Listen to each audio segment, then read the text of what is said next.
So I don't know how things are where you live, but here in Germany, the third wave is happening, and many people are tired, exhausted. They are not very optimistic, maybe even afraid, or at least very concerned.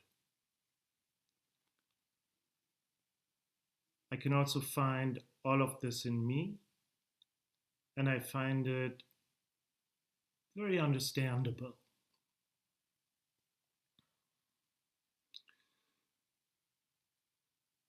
And because this is happening, I want to talk a bit about resilience and about compassion as the two key factors for navigating our way through an extended crisis. And I want to talk about the fact that both aspects, resilience, compassion, are always present in all of us. They are present as a basic quality of the human mind, independent, free from the conditions we live in. And as a third point, I also want to point out how meditation helps us to tap into, to gain access, and to sustain resilience and compassion in our daily lives. I recently read an article by a Danish psychologist. According to her, many people experienced, as she calls it, a loss of agency, determination, and energy in the second wave of the pandemic. People gave different names to their experience. Here are a few: pandemic fatigue, mental fog, work-life blur, extended vacuum, and an endless wait. How is it? Can you see yourself in these descriptions? I certainly can, to a certain extent. Resilience is the most fundamental quality for navigating through chaos, especially extended chaos. And the third wave we are in now requires, I think, a new understanding of personal resilience and also finding new ways to energize ourselves and others. Resilience, I think, is not just the endurance of the inevitable. Resilience is an active quality, the ability and strength to overcome obstacles, to bounce back, and to recover in the face of challenges.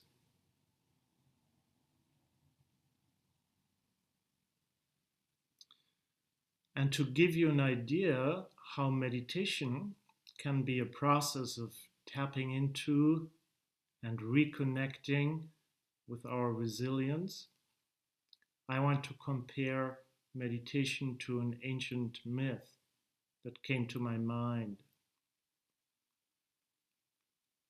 I assume you all know the term Ariadne's thread and the story behind it. In mythic times, people in ancient Athens went through a catastrophe and a long phase of feeling overwhelmed, tired, depressed, and helpless. after the king of Crete had defeated the city and demanded that every 7 years a group of young boys and girls be sent to Crete to be sacrificed to a beast, the Minotaurus, who lived, as you know, at the center of a labyrinth. However,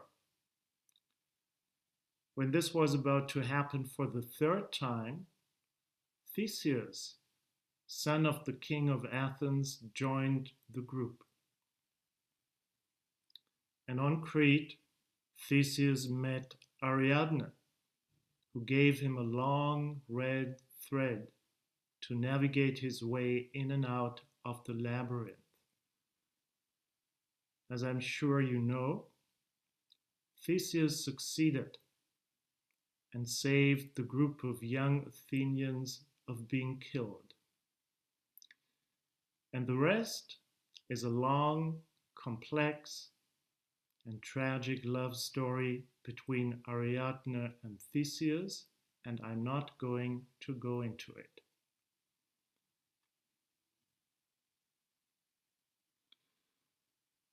So, one might ask, how is this story related to meditation? Well, firstly, I want to suggest that our human mind is a labyrinth. Not so much constructed of stone walls, but it's a maze of complex thoughts and emotions, always shifting their form, so it can be hard for us to find our way through its changing corridors. But I'm suggesting this to you. We all are equipped with Ariadne's thread. It's the fine line of our breath. And if we follow it, if we learn how to really concentrate on the breath, we will definitely reach the center of the labyrinth. And once we are there, we can find out something really astonishing. There is no beast waiting for us at the center. There are no overwhelming emotions of fear and dread, of stress and anxiety that devour us or leave us feeling helpless and exhausted.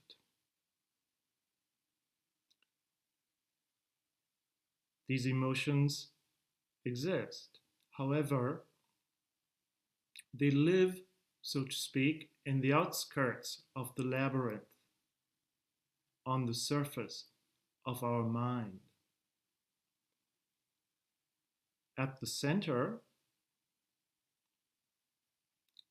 we find a peaceful stillness, an equanimity that glistens with vividness, compassion, and care. And once we tap into this, our resilience, our full aliveness is renewed. This is always possible. Life changes, but it cannot be killed.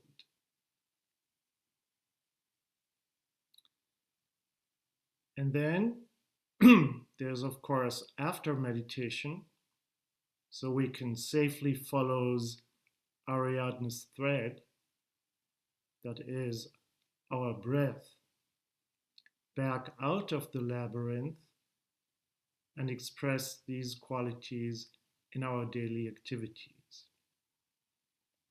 So I see resilience not so much as a quality that some of us have and others don't, or that we sometimes have and at other times we don't, but as something we can always tap into. We can access it over and over in the process of meditation. Resilience is something we can cultivate. It simply requires the ability to be fully present to our breath and to life as it is right now.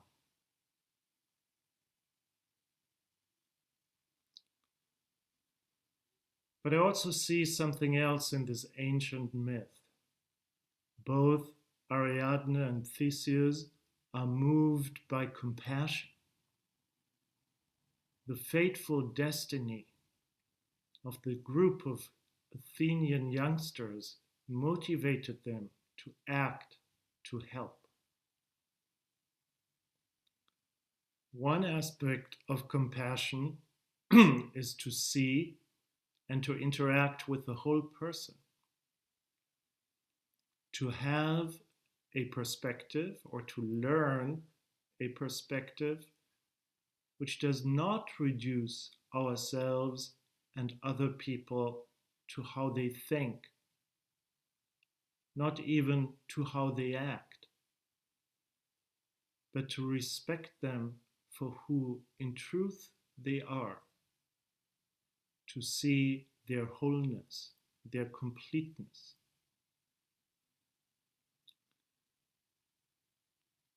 I see compassion as a powerful antidote in this third wave, where many of us, I think, judge ourselves and others for our loss of agency, determination, and energy, as the Danish psychologist I mentioned described in her article. Meditation, as I understand it, is value-based, and compassion is one of the central values or qualities we can develop through and in our meditation practice. To stay with the metaphor of the labyrinth, when we learn to rest at the center of our mind, the center of our being, we will directly experience our deep connectedness. Connectedness with ourselves, but also the connectedness with all beings and all things. And from this sense of connectedness, compassion spontaneously rises. We simply see and understand that others are challenged in the same way we are.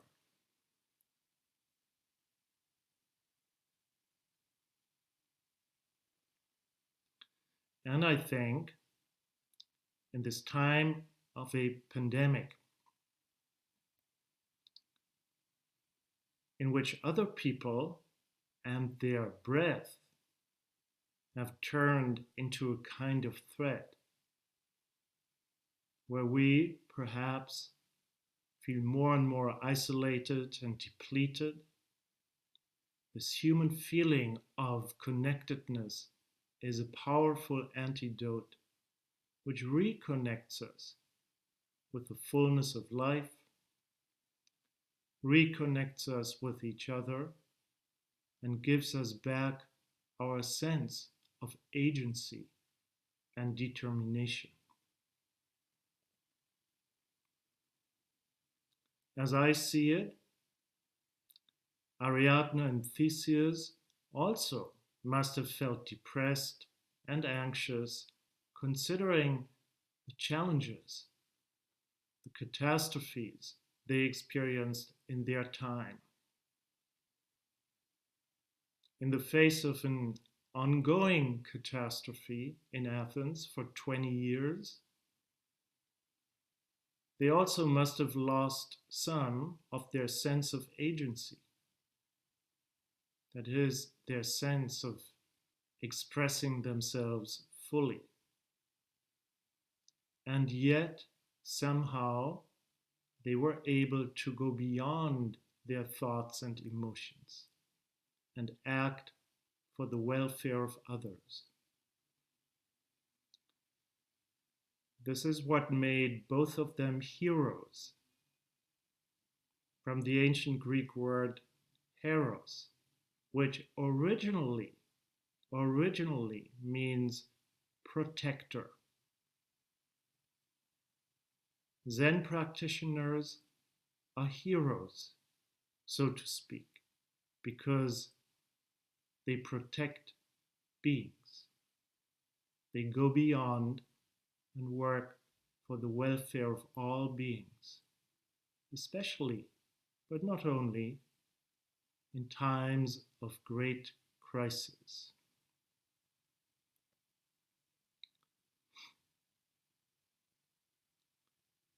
So allow me to ask, how are you doing?